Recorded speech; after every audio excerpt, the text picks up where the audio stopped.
నెల్లూరు జిల్లా ఇందుకూరుపేట మండలంలో రాముడుపాలెం పంచాయతీ పరిధిలో వెంకటేశ్వరపురం కాలనీ గంగపట్నం పంచాయతీ వేపచెట్టు దిబ్బలో తొలి అడుగు సుపరిపాలన కార్యక్రమంలో వేమిరెడ్డి ప్రశాంత్ రెడ్డి పాల్గొన్నారు.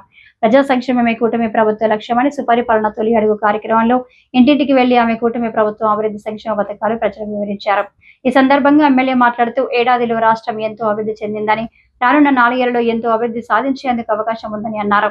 ఈ నెల అన్నదాన దాత సుఖీభవ ఆగస్టు 15న అమలు చేసే మహిళలకు ఆర్టీసీ బస్సులు ఉచిత ప్రయాణం వంటి పథకాలు అమలు చేసిన మాట నిలబెట్టుకున్న ముఖ్యమంత్రి నారా చంద్రబాబు నాయుడు అని కొనియాడారు. ఈ కార్యక్రమంలో కూటమి నాయకులు, కార్యకర్తలు పాల్గొన్నారు.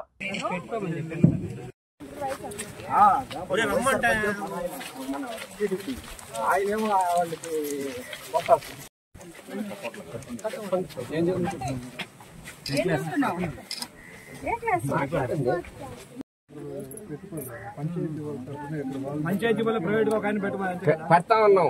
15 నెలలు బాకీ ఉందంట. బాకీ సరేనా? కాంట్రాక్టర్ ఎవరైనా కానీ ఊర్లో కానీ ఇక్కడ కానీ నీళ్ళు రావాలి. వారం రోజులు టైం ఇస్తున్నాం. ఊర్లోనూ రావాలి, ఇక్కడ రావాలి. ఈ వారం రోజుల్లో 2 రెక్టిఫై చేయకపోయారంటే నిన్నే మార్చేస్తాం. ఆపరేటర్ కి 6,000 ఇచ్చి నువ్వు ఎక్స్ట్రా 2,000 కావాలంటే మీరు ఇవ్వండి. కానీ ఇక్కడ నీళ్లు ప్రతిరోజు రావాలి. వాళ్ళు గుంటలు కొట్టుకొని నీళ్లు తాగే సమస్య రాకూడదు. సర్పంచ్ ఎవరైనా కానీ వైఎస్ఆర్సీపీ సర్పంచ్ అయినా ప్రజలు ఓట్లేస్తే గెలిచినోడు కాబట్టి ప్రతి ఒక్కరు 150 గడపలు ఉన్నాయి ఇక్కడ. ప్రతి ఒక్కరు ఇంట్లో గుంటలు కొట్టుకొని నీళ్లు తాగుతున్నారు. ఈ రోజు కొత్త వాళ్ళని పెట్టండి, సరేనా? మనకి ఈ సుపరిపాలన తొలి అడుగు అనే కార్యక్రమం మనం ముఖ్యమంత్రి చంద్రబాబు నాయుడు గారు ఏ రోజైతే ఇచ్చారో ఆ రోజు నుంచే మనం అంతా మొదలు పెట్టుకోవడం జరిగింది. మన తెలుగుదేశం కార్యకర్తలు ఎంతో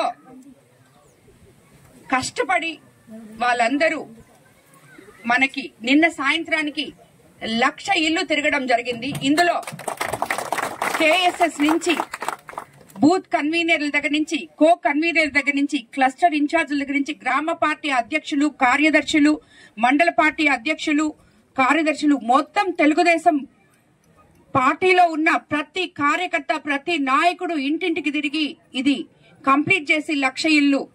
నేను తిరగడమే కాదు, వాళ్ళు కూడా తిరిగి, నేను కొన్ని తిరిగాను, బట్ వాళ్ళు ఎక్కువ తిరిగారు నాకన్నా. ఈ కార్యకర్తలకు అందరికీ కూడా ధన్యవాదాలు తెలుపుకుంటున్నాను.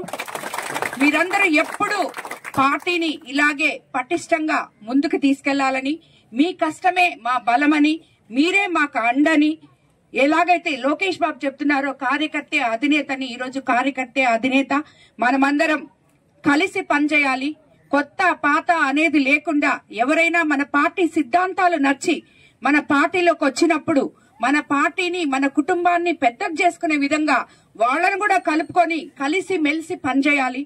నాయకులు గొడవలు పెట్టుకోవద్దు, నాయకులు అలగొద్దు. నాయకుడు అన్నవాడు ఎలా ఉండాలంటే ఏ మనిషి అయినా నీ దగ్గరకు వస్తే వాళ్ళకి సాయం చేయగలగాలి. ఇది ఒక్కటే మీ కాన్సెప్ట్. అంతేగాని ఈగోలకు పోయి ఆ నాయకుడు ఇప్పుడే వచ్చాడు, నేను ఎప్పుడో ఉన్నాను, వాళ్ళ మాట నేనేది, ఇవన్నీ వద్దు. అందరూ నాయకులు ఒకటే. ప్రజలందరికీ సేవ చేయడానికే మనమందరం రాజకీయాల్లోకి వచ్చాము. ముఖ్యంగా ఈ కోర్ కాన్స్టిట్యున్సీలో ప్రతి నాయకుడు నా అడుగుజాడలోనే నడుస్తున్నారని చెప్పి నేను అనుకుంటున్నాను ఇప్పటికి కూడా. ఎందుకంటే నేను ఏదైతే ప్రజలకు సేవ చేయడానికి వచ్చానో అలాగే సేవ చేయడానికి వచ్చిన నాయకులే ప్రతి ఒక్కరని నేను నమ్ముతాను.